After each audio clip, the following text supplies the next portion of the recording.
A very good evening to one and all. I welcome you all for this KPI webinar series. Community-acquired pneumonia is one of the most common illness with regard to respiratory medicine. Especially in immunocompromised individuals, the mortality and the morbidity ratios are very high. Today we have with us Dr. Deepthi Krishnan, who is a Senior Resident, Department of Respiratory Medicine, Hassan Institute of Medical Science, to speak on pneumonia in immunocompromised host. She has completed her MBBS from Adi Chunchandri Institute of Medical Science. She went on to do DNB in Chest Hospital, Calicut. She is presently working in Hassan for the last 3 years. Now I hand over to Dr. Deepthi to complete the proceedings. Over to you, Dr. Deepthi. Good evening, everybody. Thank you, Dr. Good evening, everybody. Thank you, Dr. Amitash, for that introduction. Today's topic is pneumonia in immunocompromised host. Let me begin by taking the blessings of my teacher, mentor, and guide, respected Dr. C.P. Roff from Chest Hospital, Calicut, and that is the place I learned the ABC of pulmonology. Now, this is a vast topic, and I have tried to assimilate it into the 30 minutes that was allotted to me. But believe me, it is not easy, and I may have to skip some topics. And so I'm telling you now that I have focused on a few points, and I will be letting you know where I have skipped and where you can focus on yourself. So these are the topics. I'm going to divide my slides as definition, the risk of infection, timetable of infection, the infections as such, and then based on the immunocompromised state. So if a pneumonia of immunocompromised state comes as a major question, that is your main question, then you have to put points for all the topics that are below this point. Whereas in this topic today, I'm going to restrict myself to HIV/AIDS more than anything. So definition: any infection in an individual because of an immunocompromised state, that is a compromised immune function, which will not happen, which is not expected to happen had the person had a normal function, or it would have happened in a lesser intensity had the person had a normal function. Those kind of infections is what we are going to talk about today. So basically it is the opportunistic infections. What is the risk? Who are the people who are at risk, and what is the risk that they are facing? The risk is the potential pathogen to which the individual has been exposed to. That is the epidemiological exposures that they are facing. And the other is the measure of that individual's susceptibility to the infection. That is basically a state of immunosuppression. Now, what are the epidemiological exposures I'm talking about? Those within the community and those within the hospital. The community pathogens are known to you. You have the geographically restricted mycosis, you have Mycobacterium tuberculosis, you have all the parasitic infections, the viral infections. Whereas within the hospital, that is the domiciliary and the non-domiciliary. So domiciliary is where there is a particular unit of the hospital where the patient was housed. So you have a clustering of cases there. So probably the water supply to that particular unit was contaminated. So you have diagnosed Legionella in one particular patient, and you can cover that particular whole unit, and you realize that there is a clustering of cases. So those are domiciliary exposures, whereas non-domiciliary is when they have been transmitted to some contaminated operating theater or a particular catheterization lab or something like that. So those are the exposures. Whereas what about the state of immunosuppression? It could be because of the therapy, that immunosuppressive therapy. It could be because of the underlying immunodeficiency state. Sometimes it could be because of the mucocutaneous barrier integrity loss, that is like use of catheters and devitalized tissue. Then underlying pneumonia, the underlying metabolic conditions, and viral infection as such. See, I have mentioned virus as both epidemiological exposure as well as a cause for immunosuppression. And that is what I'm going to elaborate in the next slide, where there is effect of viral infection in a immunocompromised host. So one is the direct effect of an invasive viral infection, and the other are the immunomodulatory effect of the virus. So it could be a systemic immunosuppression leading to opportunistic infection, whereas there are cases where, like a CMV virus, where there is a direct cellular effect and graft rejection has also occurred because of the virus. We are very much familiar with the oncogenesis, that is where the virus is the cause for numerous malignancies. Next important point is the timetable of infection. Now, before I say this, I want to tell you that when you're answering any question in your examination, it is more important for you to make the examiner's job easy to answer, correct your answers. So restrict yourself to phrases and words rather than big sentences and paragraphs. And another way you can do that is by the use of tables, charts, and diagrams. So you draw one diagram and you have 1,000 words in that one diagram. So half your job is done there. So focus when you're reading a topic, focus on the diagrams which you can use and on the tables or charts or any flow chart which is there in that particular topic. So here is a timetable of infection. So what is this timetable of infection? There have been numerous immunosuppressive chemotherapeutic regimes. Because these things are standardized, there are specific infections which will occur in a predictable timeline of that particular disease. So we can predict that if this is the particular stage of the disease, I am expecting these kind of infections to happen during this period of the chemotherapeutic regime or the immunosuppressive regime. So that will help me to not only diagnose a particular infection when it happens, but that is the next thing I'm going to show you. The use of a timetable. That is, one is differential diagnosis can be formed, and the other is that you can have identification of any excessive epidemiological hazard. So you're not expecting, Legionella to happen, but suddenly you see Legionella infection in a particular HIV case. So you're not expecting that to happen during that particular timeline. So you have to suspect that there was some extra exposure which has happened in that individual. So you can go back and try to evaluate that.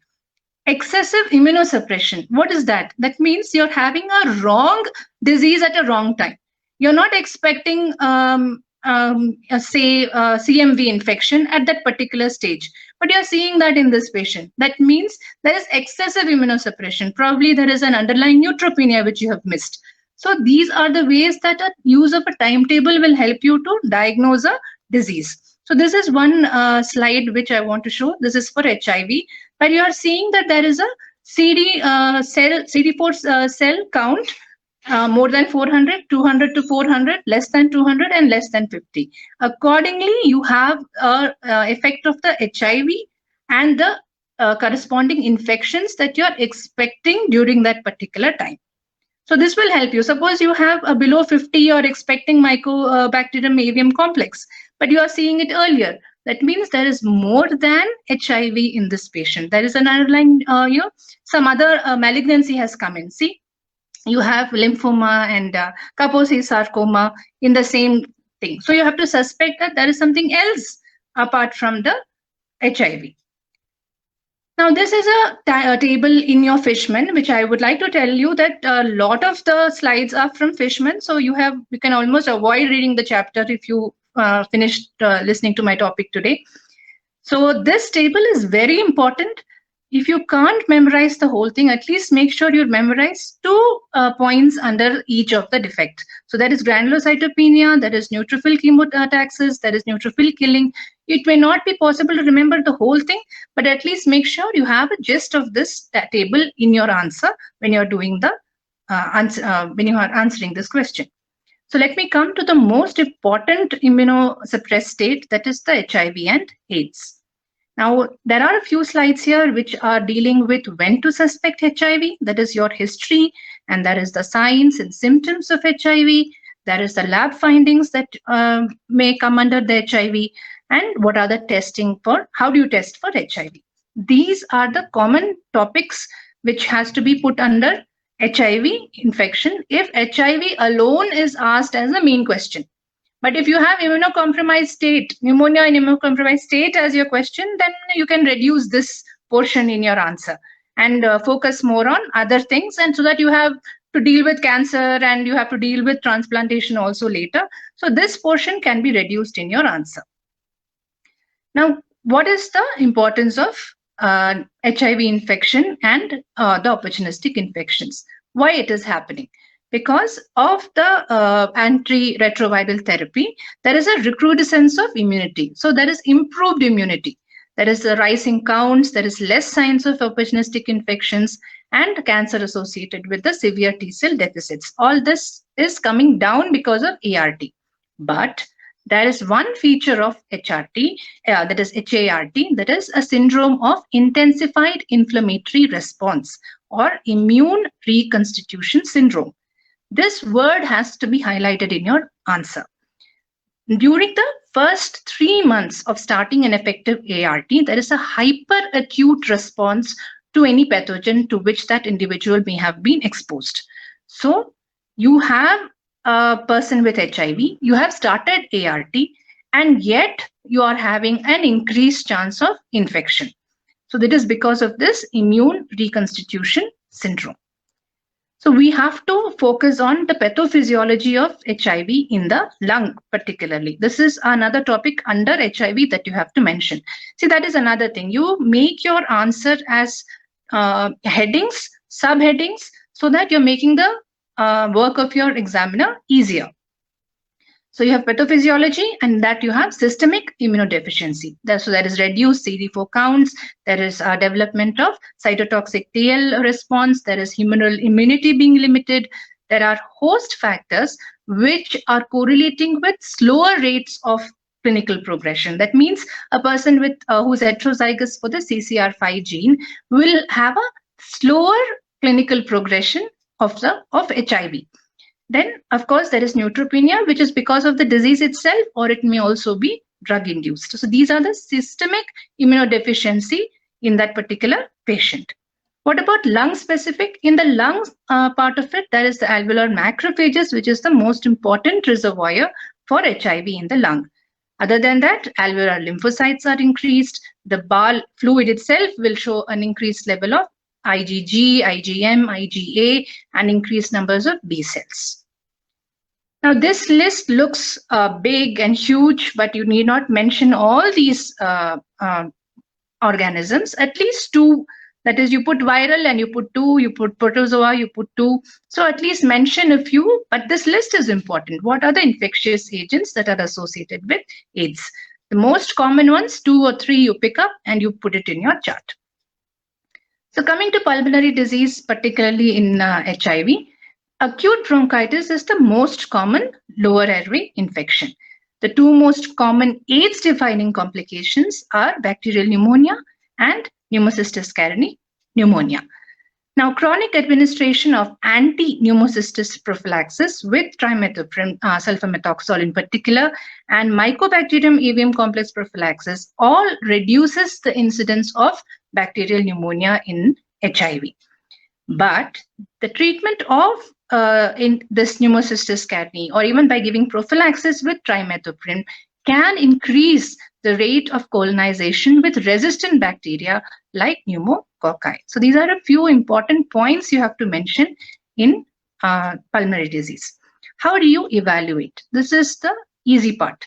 That is, one is the review of the presenting complaints. Like in any case presentation, you have to go for history first. So you most of the bacterial pneumonia will present in the same way as in any other person who is without HIV. So you have constitutional symptoms like fever, night sweats, and weight loss, which will, they make you think of mycobacterial disease or fungal infection or NHL, that is non-Hodgkin's lymphoma. Then you have to have a review of the patient's travel history, his exposure history. Then you have to ask history of any previous opportunistic infections, because there's a high chance of recurrence of that particular pneumonia, such as PCP. Then any prior visits, and particularly in HIV, you have to ask for any active injection drug usage. So if that is happening, then they are more likely to develop an invasive bacterial infection. What about medication? Yes, whether they have been faithful to their antiretroviral therapy, any drug interactions because of the drug, that is antiretrovirals, and whether they have taken their proper prophylaxis or not. On physical examination, you have to review the vital signs, particularly to make out whether their hemodynamic compromise is there or not. Any alterations in mental status is important, because if there is any sign of meningitis or so, then there is a chance that it is a cryptococcus infection. So that is the importance of checking for CNS state. Then dermatological findings are there. That is, you have disseminated fungal infections of the skin. You have Kaposi's presenting as skin findings. Fundoscopy examination for presence of any viral, fungal, mycobacterial infection, presence of hepatosplenomegaly, lymphadenopathy, which will guide you for non-Hodgkin's and mycobacterial disease. Basic lab evaluation for all patients, it's the same, CBC with differential. So if you have neutropenia, then you have to think of covering up for Pseudomonas also. LDH is elevated in most patients with PCP. Blood cultures, invariably in neutropenic patients, blood cultures will be positive. So it is very, very useful to send for a blood culture if you're suspecting neutropenic patient with fever. So most commonly it is Streptococcus pneumonia that you're going to grow. Expectorated sputum, which is not quite common in these people. So there is a concept of induced sputum. So induced sputum is for your PCP stain, AFP stain, and it is in fact the test of choice for Pneumocystis jirovecii. Now, what if they're not responding to your empiric therapy? You have had a rough estimate. You have seen the hospital sensitization pattern. You have taken a good travel history, exposure history, and you have given an empiric therapy. But that is not happening. It's not working. What do you do next?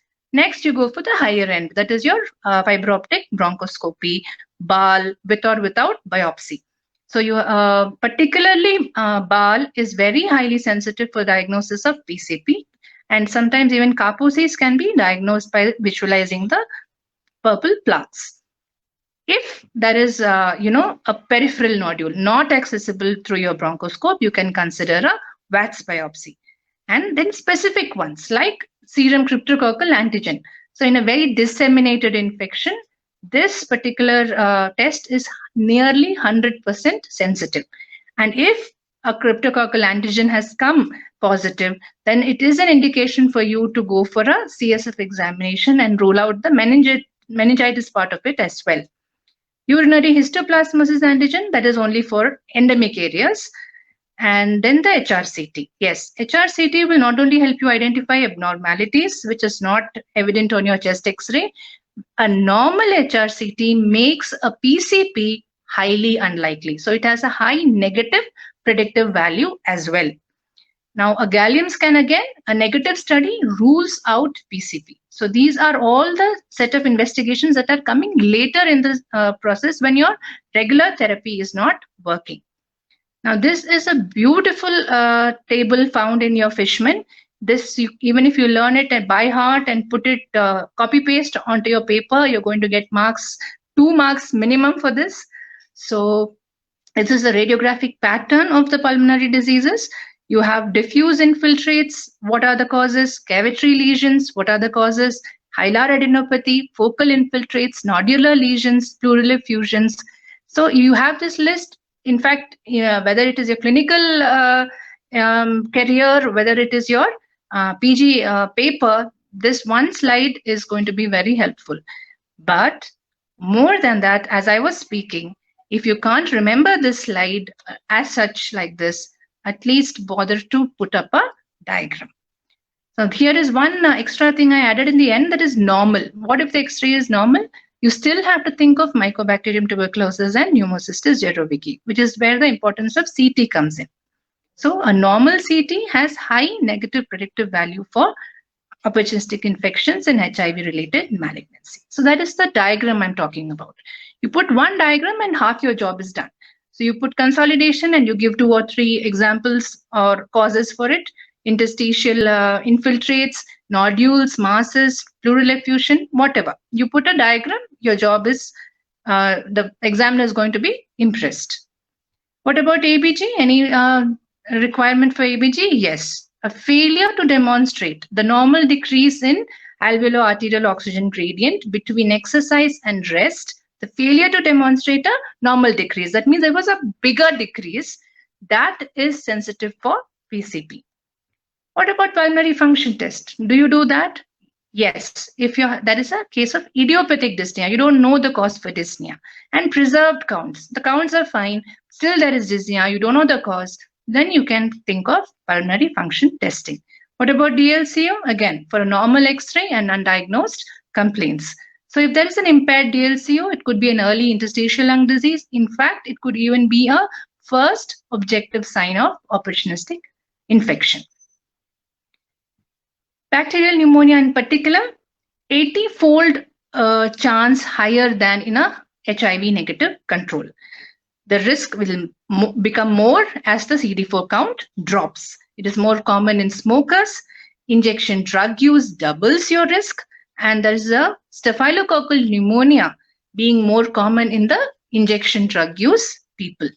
Mortality is more when the CD count becomes less than 100. But otherwise, if it is not an injection drug use person, then otherwise it is Streptococcus pneumonia, which is the most common pathogen. And it has been mentioned that this is a sentinel opportunistic process. That means if you're detecting Streptococcus pneumonia in any person, otherwise who is not aware that he is HIV, you can suspect HIV. You have grown Streptococcus pneumonia, you can suspect HIV in such a person for the first time. It could be a sentinel infection. Presentation is the same as in any HIV negative person. Pseudomonas. Pseudomonas particularly seen in the neutropenic patients if there was a prior treatment with cephalosporins and where the CD4 counts are less than 50. See, there is a lot of mention of CD4 count numbers with HIV. That is the importance of the timetable that I was talking about. Then colonization with MRSA, again in the men who have sex with men and the injection drug users. What about management? For a moderately severe disease, you can have a third generation cephalosporin with azithromycin or fluoroquinolone. In advanced diseases, you think of Pseudomonas, so you add an anti-pseudomonal. Then you can add vancomycin or linezolid if there is a nosocomial suspicion, and duration is up to 7 to 14 days. This is also an important slide. This is for prevention of the pneumonias. One is by restoration of the immune function. So you have a severe neutropenia, you can think of granulocyte colony stimulating factors. Then prophylaxis. I told you there is trimethoprim sulfamethoxazole for PCP, there is pneumococcal vaccine, there is influenza vaccine, and lifestyle modifications. What about mycobacterial? It's a huge topic, HIV and TB. So co-infection of HIV and TB will accelerate the course of both the infections. A lifetime risk of reactivation of a latent TB is 10% in HIV negative and becomes 5 to 10 and jumps to 7 to 10 in that is a lifetime risk of 10% in HIV negative, whereas annually it becomes 10% in HIV positive. This slide, if the CD4 count is more than 350, then your TB will look like any other TB. That is as in those without HIV. So you have the upper lobe predominance, you have the cavitary disease, and you have a low risk of extrapulmonary presentation. Whereas if it is an advanced stage of immunosuppression, you have extrapulmonary disease being more common. So you have the involvement of extrathoracic lymph nodes, bone marrow, genitourinary, etc. A small mention of NTM, that is non-tuberculous mycobacteria. The only one I would like to stress on is Mycobacterium avium complex, that is seen when the CD4 count becomes less than 50. Again, it is not a common cause for a primary cause for a respiratory symptom. And even if you recover MAC from respiratory secretions without a compatible clinical and radiological finding, it doesn't warrant the need for a treatment. The rate of disseminated MAC can be reduced by administering, this is the prophylaxis I spoke about earlier, azithromycin 1200 mg by mouth once weekly to persons with counts less than 50. See, why are you giving particularly to CD4 count less than 50? Because you're expecting MAC in such people. That is again the importance of timetable. Viral, most common is cytomegalo. In fact, only CMV is an AIDS-defining opportunistic infection. So you have a CMV infection and you can 99% say that this is a case of HIV/AIDS.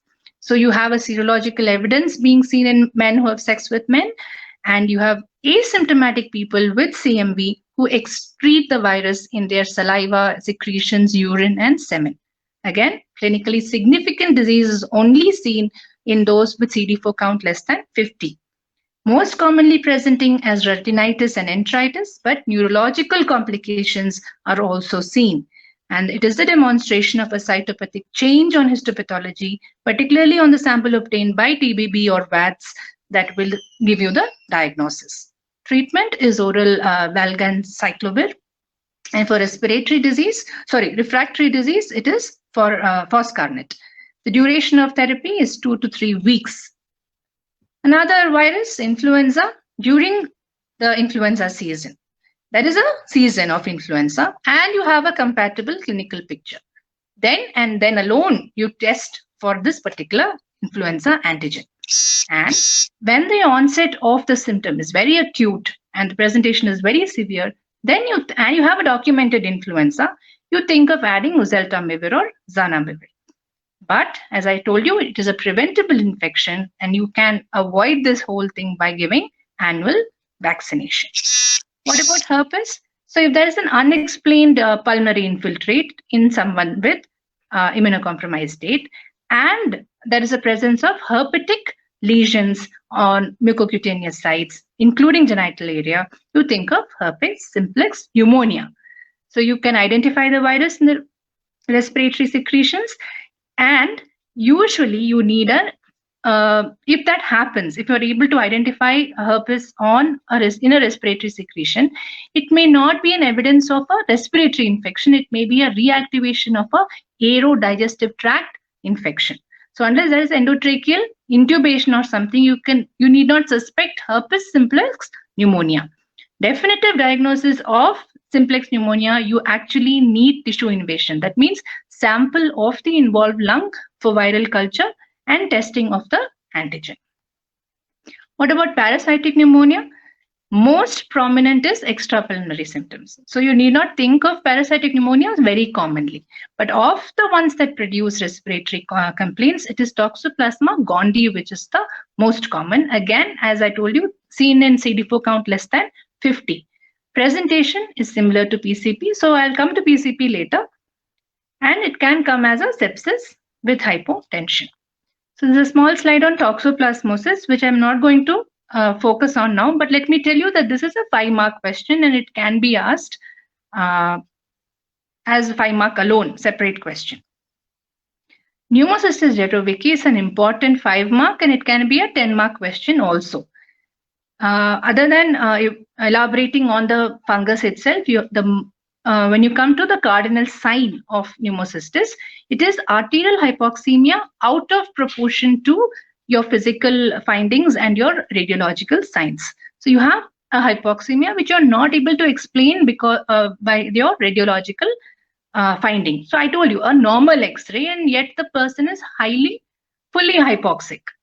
So how do they present? It is a subacute presentation. That is, slowly there is a progressive dyspnea, a non-productive cough, and there may be fever. But helpful clues are chest tightness. That means a sense that it is difficult to take a full breath, and a report that a typical day's activities like climbing stairs or conversing on the telephone was associated with dyspnea. So those are the symptoms that should give you a clue that there is a possibility of pneumocystis. Findings on physical examination, again, very limited, non-specific.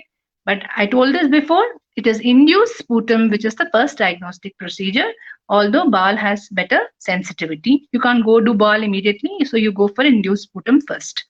Identification of cyst with appropriate stains is diagnostic of PCP, and there are newer diagnostic techniques. What are they? One is the blood test that is measuring for the level of SAM, that is S-adenosine methionine. So you mention these words in your answer and immediately you get points. See, for a 5-mark question, you mention, arterial hypoxemia out of proportion. There, you have 1 point. Then blood test measuring levels of SAM. So you highlight these answers in your paper, and the examiner will catch, his eyes will catch out that, and immediately you get points. Coming to beta glucan, a component of the cyst wall of PCP, which will be elevated. Chest X-ray, I told you, normal. Very occasionally there will be bilateral diffuse abnormalities, and drug of choice is trimethoprim sulfamethoxam. Another budding yeast that is coming to fungal. You have Cryptococcus neoformans. It is an encapsulated budding yeast found in the soil in areas in which bird feces or decaying matter are found. You have to mention CD4 count below 100. These are the timetable things that you have to keep mentioning. Okay. Although the exposure is through inhalation, the presentation is meningitis and not pneumonia. And presentation is subacute, it is non-specific with fever, malaise, and cough. What about extrapulmonary? I told you it is CNS. So you have headache, there is bacillar meningitis presenting with headache, cranial neuropathies, and consciousness, reduced consciousness. The arrow is missing there. On physical examination, you have white papillar lesions on the skin mimicking molluscum contagiosum, and diagnosis is by the cryptococcal antigen test, either on blood or CSF or BAL. Treatment is induction therapy with amphotericin and 5-fluorocytosine, again for at least 2 weeks if it's CNS, followed by 8 weeks of fluconazole. Prophylaxis is fluconazole. So you're expecting this in CD4 count below 100. So you can give prophylactic therapy for these people. What about aspergillosis? CD4 count below 50, you're expecting it. It is worldwide, found worldwide in the soil, and there is Aspergillus fumigatus, there is Aspergillus niger. Respiratory tract disease is the most common, especially tracheitis and invasive pneumonitis. Fever, cough, dyspnea, and wheezing. Endoscopic examination revealing an exudative pseudomembrane adherent to the tracheal wall. That is the diagnosis for aspergillosis. X-ray will show infiltrates, cavities, and wedge-shaped abnormalities reflecting infarction, but definitive diagnosis is identification of the fungus on a biopsy specimen in a person with appropriate clinical picture. That is, you have to show tissue invasion, just like herpes. Voriconazole is the agent of choice for invasive aspergillosis, and of course, there are substitutes. So that is HIV. That is in a small way, I've completed HIV. Coming to cancer, general picture is the same, but there are a few different points which I'll focus now. A febrile neutropenic patient, the source of infection, if it is leukemia, invariably the infection will be in the perianal or perineal or perirectal areas, whereas in non-hematopoietic cancer, the pulmonary infections are predominant. Again, resolution of fever in response to a trial of antimicrobials is the only evidence of infection for cancer. So that is a, what shall I say, a trick where we keep among our doctors. That you use an antimicrobial and the fever has resolved. So then, yeah, it was a pneumonia. So coming to lymphoma, cellular immunity will be reduced in lymphoma, isn't it? So those people are more susceptible to intracellular organisms like Listeria and Mycobacterium tuberculosis. Whereas in your multiple myeloma and CLL, that is your chronic lymphocytic leukemia, you have humoral immunity coming down. And so these people are more susceptible to H influenza and Streptococcus pneumoniae. Whereas when the granulocyte count comes down, as in acute leukemia, you have pyogenic bacterial infections being more common. But the most common predisposing condition for infection is granulocytopenia. And invariably, it may be because of the chemotherapy. Whereas what about neutropenia? It could be chemotherapy, it could be drug toxicity, it could be a viral infection, it could be aplastic anemia, or even conditions like cyclic neutropenia, which is congenital. Now, the pulmonary infection, how do they get it? It could be by inhalation or aspiration of colonizing organisms, or even bacteremia from a vascular catheter. The pyogenic bacteria, the fungal pathogens, the other resistant organisms, all this you have to mention in the microbiology. Then again, there is a classic presentations where you have pneumonia and perforation of cecums, then you have to suspect Pseudomonas, then typhlitis, you have to suspect Clostridium. So that is the way they present. Depending on that, how do you, what organism to suspect. So you have a rough slide here for that. Who are high risk? Who are the ones you put as inpatients? Who are the ones who are low risk? Now the high risk ones are leukemia, lymphoma, uncontrolled metastasis, recent need for antimicrobials, and again he has come with fever. And then there is the absolute neutrophil count going less than 100. All these are the high risk patients and you have to be managed with as inpatients. Then you have an empirical antimicrobial. You have ticarcillin clavulanate with gentamicin or a monotherapy with cefepime, and always think of adding Pseudomonas if it is relevant. What about skin wounds and decubitus ulcers or an indwelling catheter? You think of a gram-positive coverage and you go for an MRSA coverage or something like that. And if there is any abdominal anaerobic suspicion, organism being suspected, you add clindamycin, metronidazole. Antimicrobials have to be adjusted on the basis of the microbiologic data that comes in later, or if they become afebrile for almost 10 days and all the counts are going back to normal or coming or increasing, then again you have to reconsider your antibiotics. Another beautiful table in from your Fishman, that is your radiological clues to diagnosis in cancer. This also applies to your transplant patients, by the way. So you have the rate of disease progression, acute and chronic, and the abnormality. So you have a consolidation and an acute presentation. What do you suspect? You have a nodular infiltrate and an acute presentation or a subacute presentation. What do you suspect? So these things you have to find a way to remember and put it in your answer. Coming to bone marrow and stem cell transplantation, they are grouped as pre-engraftment, that is before the graft, during the graft, early, late graft, and very late. Now, if the grafts were a T-cell depleted graft, then there is a less chance of a graft versus host reaction and more of viral and fungal infections. Whereas if it is a B cell, then more of an encapsulated organism being involved. Again, I told you early phase, after engraftment, and late. What are the organisms respectively? This is how you answer. Early phase, after engraftment, and late.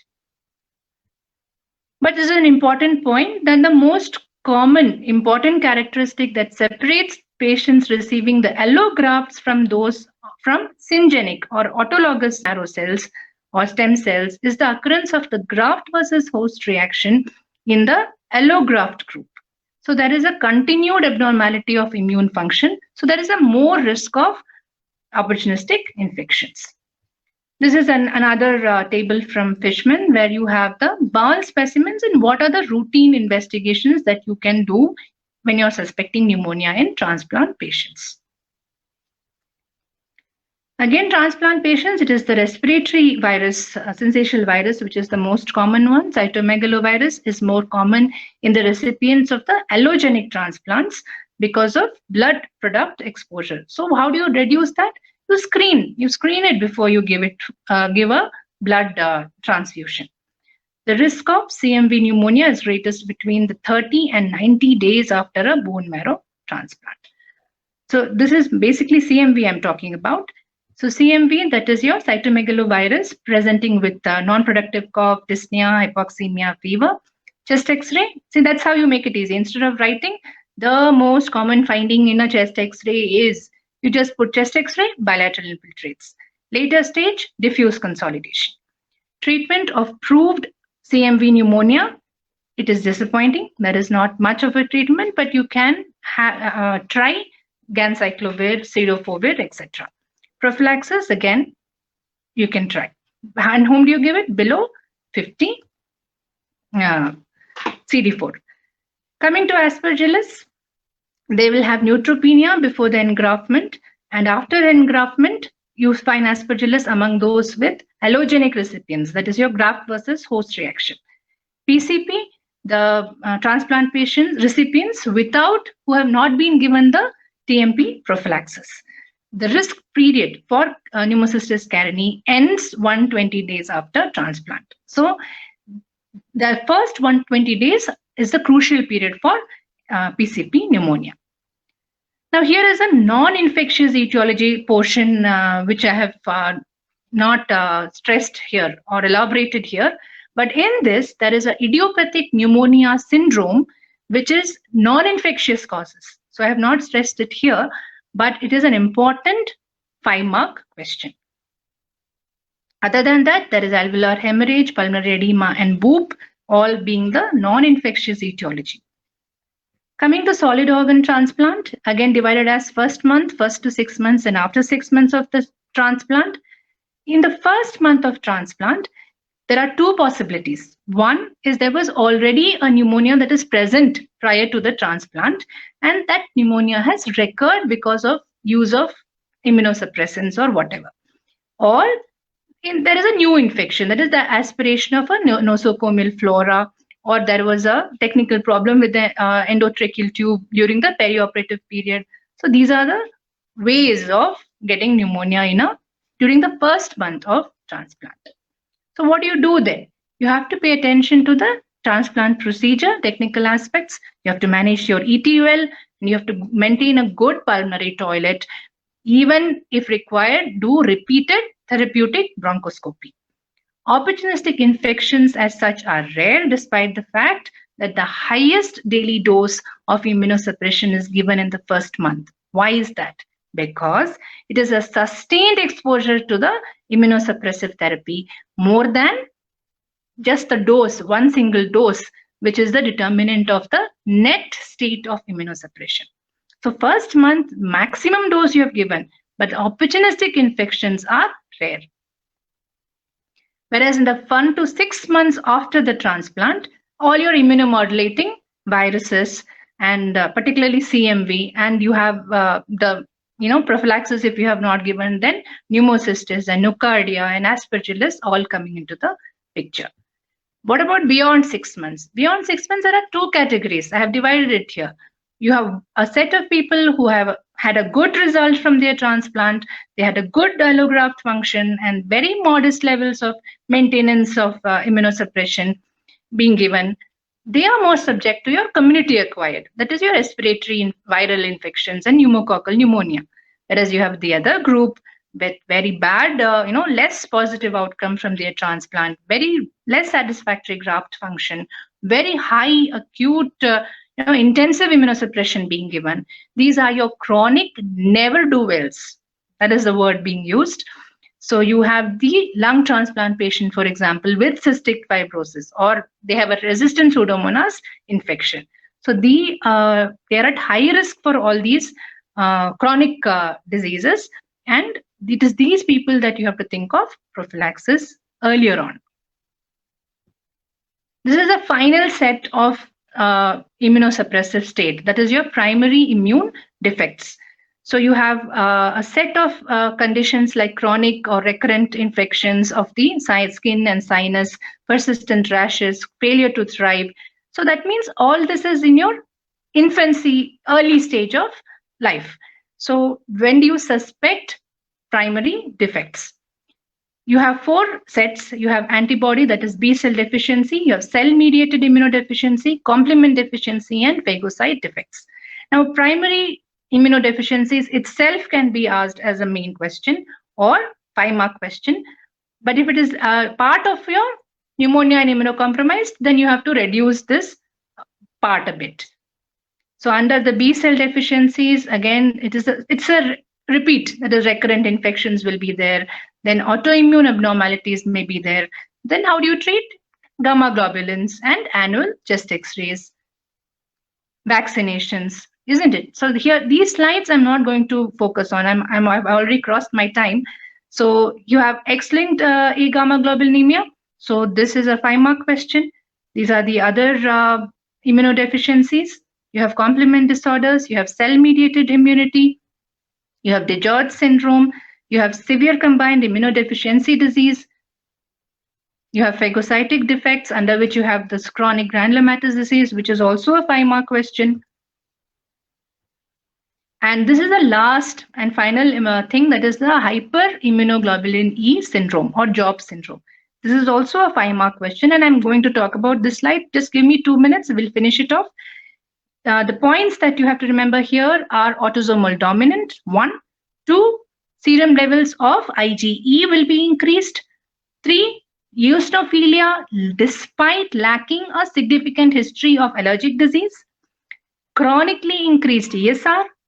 And how do you diagnose HIE? It is the history of staphylococcal infections of skin and sinopulmonary tract with IgE 10 times the normal.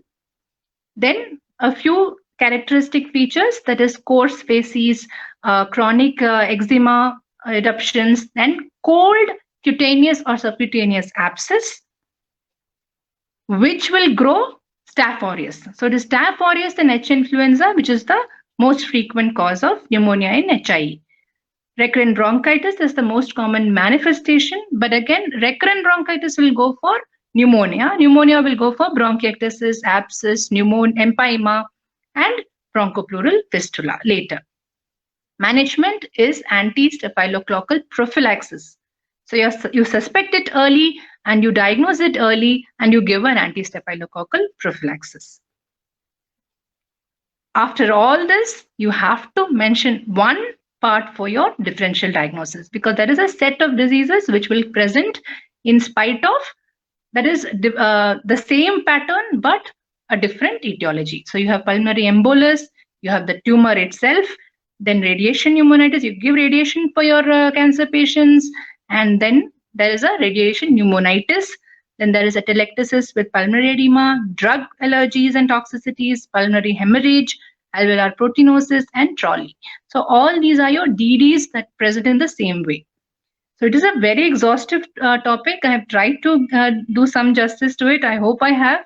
But anyway, depending on the question asked, you have to alter and give importance to the respective topic. Anyway, all the best to the students, and stay safe.